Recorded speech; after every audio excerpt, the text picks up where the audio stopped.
दिल्ली, फरवरी 2020, जिसे शायद ये शहर कभी नहीं भूल पाएगा। चारों तरफ आग, धुएं से भरा आसमान, पुलिस के सायरन की आवाज़ और लोगों की चीख। ऐसा लग रहा था जैसे पूरा शहर किसी युद्ध का मैदान बन चुका है। लेकिन इसी अफरा तफरी के बीच एक ऐसी घटना हुई जिसने पूरे शहर को झंझोर दिया। एक नाम, अंकित शर्मा। सिर्फ 26 साल का एक यंग आईबी ऑफिसर, एक ऐसा इंसान जिसका काम था देश की सुरक्षा से जुड़ी जानकारियां जुटाना, जो हर दिन अपनी ड्यूटी पर जाता था। और शायद उसने भी कभी नहीं सोचा होगा कि एक दिन वही अपने ही मोहल्ले से जिंदा वापस नहीं लौट पाएगा। 25 फरवरी 2020, शाम का वक्त। वो हमेशा की तरह घर से बाहर निकला, लेकिन उसके बाद वो कभी वापस नहीं जा पाया। जब अगले दिन उसकी बॉडी मिली तो जिसने भी देखा उसकी रूह कांप गई। पोस्टमार्टम रिपोर्ट के मुताबिक शरीर पर 51 चोटों के निशान थे, उसमें से 18 इतने गहरे घाव जो सीधे किसी धारदार हथियार से किए गए थे। और सबसे दर्दनाक बात, उसकी बॉडी मिली भी कहाँ, एक गंदे नाले में, सिर्फ अंडरवियर में। मानो किसी इंसान की नहीं बल्कि किसी जानवर की तरह फेंक दिया गया हो। लेकिन सबसे बड़ा सवाल आज भी वही है, आखिर एक आईबी ऑफिसर के साथ इतनी बेरहमी क्यों हुई? क्या वो सिर्फ दंगों का शिकार था या उसे पहले से निशाना बनाया गया था? कौन था वो नेता जिसकी छत से पूरी भीड़ को निर्देश दिए जा रहे थे? और क्या ये सिर्फ भीड़ का गुस्सा था या पहले से रची गई साजिश? आज 2026 में इस केस का फैसला आ चुका है, लेकिन इस फैसले तक पहुंचने की कहानी 6 साल पहले उसी काली शाम से शुरू होती है। अब जरा घड़ी को पीछे घुमाते हैं। फरवरी 2020, दिल्ली का उत्तर पूर्वी इलाका। 23 फरवरी से शुरू हुए दंगे 24 फरवरी तक और ज़्यादा हिंसक हो चुके थे, और 25 फरवरी आते आते हालात पूरी तरह हाथों से बाहर निकल चुके थे। जहाँ तक नज़र जाती, जली हुई दुकानें और टूटी हुई गाड़ियाँ ही दिखाई देती। हर तरफ डर का माहौल था। इन्हीं 3 दिनों में सबसे ज़्यादा लोगों ने अपनी जान गंवाई, और इसी इलाके से एक नाम बार बार सामने आने लगा, ताहिर हुसैन। उस समय ताहिर हुसैन आम आदमी पार्टी का पार्षद था। इलाके में अच्छी खासी पकड़ थी, और चांदबाग में उसकी 4 से 5 फ्लोर की बिल्डिंग, जिसके बारे में वहाँ के लोग कहते थे कि वहाँ बिना परमिशन कोई जाने की हिम्मत तक नहीं करता। लेकिन 25 फरवरी की शाम यही बिल्डिंग पूरे मामले का सेंटर पॉइंट बनने वाली थी। धीरे धीरे लोग इकट्ठा होने लगे, पहले कुछ लोग, फिर दर्जनों, और देखते ही देखते हजारों लोग इकट्ठा हो गए। लेकिन सबसे ज़्यादा हलचल कहाँ थी? ताहिर हुसैन के घर की छत पर। यहीं से पत्थरों की बारिश शुरू होती है, ईंटें फेंकी जाती हैं, फिर पेट्रोल बम, और जांच के अनुसार एसिड जैसी खतरनाक चीज़ें ऊपर से फेंकी गई। नीचे के घर, जो कि हिंदू परिवारों के बताए जाते हैं, और पूरे इलाके में दहशत फैल चुकी थी। पुलिस भी मौके पर पहुंचने की पूरी कोशिश करती है, लेकिन चारों तरफ से हो रहे भारी पथराव की वजह से पुलिस का आगे बढ़ना मुश्किल हो जाता है। इसी अफरा तफरी के बीच शाम करीब 5:30 बजे अंकित शर्मा अपने घर से निकलते हैं। उन्हें शायद यह अंदाज़ा भी नहीं था कि अगले कुछ मिनट उनकी ज़िंदगी के आखिरी मिनट साबित होने वाले हैं। यहीं से पूरी कहानी अचानक और भी ज़्यादा डरावनी हो जाती है। जैसे ही अंकित अपने घर से बाहर निकलता है, भीड़ की नज़र उन पर पड़ती है। पहले कुछ लोग आते हैं, और देखते ही देखते उन्हें चारों तरफ से घेर लिया जाता है। अब वो अकेले थे, और सामने एक बेकाबू भीड़।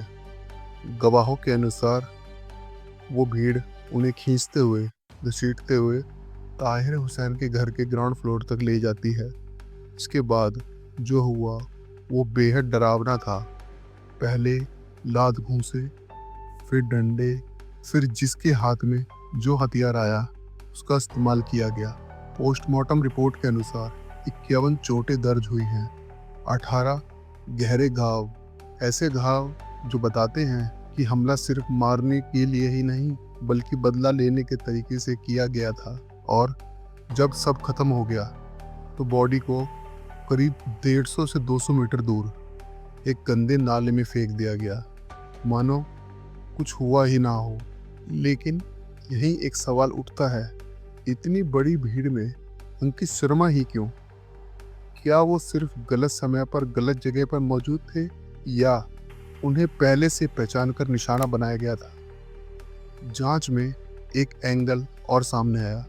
अंकित शर्मा ताहिर हुसैन के पड़ोसी थे और एक आईबी अफसर होने के कारण इलाके की गतिविधियों पर उनकी नज़र रहती थी।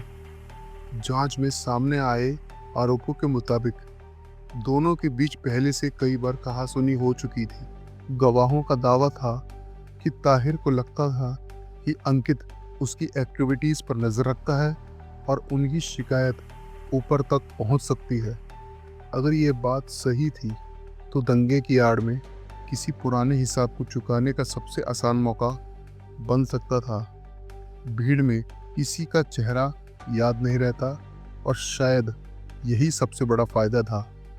लेकिन अब सवाल था कि ये सब साबित कैसे होगा। तभी इस केस का सबसे इम्पोर्टेंट सबूत सामने आया। ताहिर हुसैन के घर के सामने रहने वाले एक स्थानीय व्यक्ति ने अपने कैमरे में कई अहम घटनाएं रिकॉर्ड कर ली थी। वीडियो में एक आदमी हाफ रेड जैकेट पहने छत पर दिखाई देता है। जांच एजेंसियों ने उसकी पहचान ताहिर हुसैन के रूप में बताई। गवाहों के अनुसार वो सिर्फ वहां मौजूद ही नहीं था बल्कि भीड़ को निर्देश देता हुआ दिखाई देता है। शुरुआत में छत पर सिर्फ 5 से 15 लोग थे, लेकिन जैसे जैसे शाम हुई भीड़ बढ़ती गई। ऊपर से लगातार पेट्रोल बम फेंके जाते रहे जिनकी आग अंधेरे में दूर से भी साफ दिखाई दे रही थी। यही वीडियो बाद में पूरे देश में चर्चा का विषय बन गई। इसी बीच एक और वीडियो सामने आती है जो कि दूर से अंधेरे में रिकॉर्ड हुई थी, जिसमें कुछ लोग किसी भारी सी चीज़ को घसीटते हुए दिखाई दे रहे हैं। उस समय किसी को नहीं पता था कि वो क्या है, लेकिन जब जांच एजेंसियों ने पास के नाले की तलाशी ली तो सबसे पहले एक हाथ दिखाई दिया और फिर धीरे धीरे पूरी बॉडी बाहर निकल आई। वो बॉडी थी अंकित शर्मा की। इस पूरे मामले में कुल 11 लोगों को आरोपी बनाया गया। काफ़ी लंबी जांच चली, बहुत सारे गवाह सामने आए, सारे वीडियो पेश किए गए, फॉरेंसिक्स रिपोर्ट रखी गई। कई सालों तक सुनवाई चलती रही। आखिरकार 31 जुलाई 2026 को कोर्ट ने अपना फाइनल फैसला सुनाया, जिसमें टोटल 6 आरोपी सबूतों की कमी के कारण बरी हो गए, जबकि ताहिर हुसैन और उसके कुछ साथी, उनके खिलाफ सारे के सारे आरोप प्रूव हो गए। कोर्ट ने इस अपराध को मोस्ट हीनियस क्राइम बोला। पुलिस ने इसे रेयरेस्ट ऑफ रेयर केस बताते हुए फांसी की सज़ा की मांग की, लेकिन कोर्ट ने मौत की सज़ा नहीं दी, बल्कि ताहिर हुसैन के साथ बाकी दोषियों को उम्र कैद की सज़ा सुनाई। और यहीं से एक नई बहस शुरू हो गई है। क्या इतने ब्रूटल मर्डर के बाद क्या उम्र कैद काफ़ी थी या उसको फांसी होनी चाहिए थी? अंकित शर्मा का परिवार आज भी यही मानता है कि उन्हें पूरा न्याय नहीं मिला। आज इस घटना को कई साल बीत चुके हैं। दिल्ली फिर सामान्य हो चुकी है। सड़कों पर लोग चल फिर रहे हैं, लेकिन कुछ परिवार कभी सामान्य नहीं हो पाएंगे। अंकित शर्मा सिर्फ एक नाम नहीं थे, वो एक बेटा था, एक भाई था, एक आईबी ऑफिसर थे जो अपनी ड्यूटी निभा रहे थे और शायद गलत को गलत कहने की वजह से उनको अपनी जान गंवानी पड़ी। दंगों में भीड़ का कोई चेहरा नहीं होता, लेकिन इस केस ने एक बात ज़रूर साबित कर दी कि कभी कभी एक कैमरा, एक वीडियो और सच बोलने की हिम्मत उस भीड़ को भी पहचान दिला देती है। लेकिन अब सवाल आपसे है, क्या आपको लगता है कि इस मामले में अदालत का फैसला सही था, या फिर इतने ब्रूटल मर्डर के बाद सज़ा और कड़ी होनी चाहिए थी? कृपया अपनी राय कमेंट बॉक्स में ज़रूर बताइए।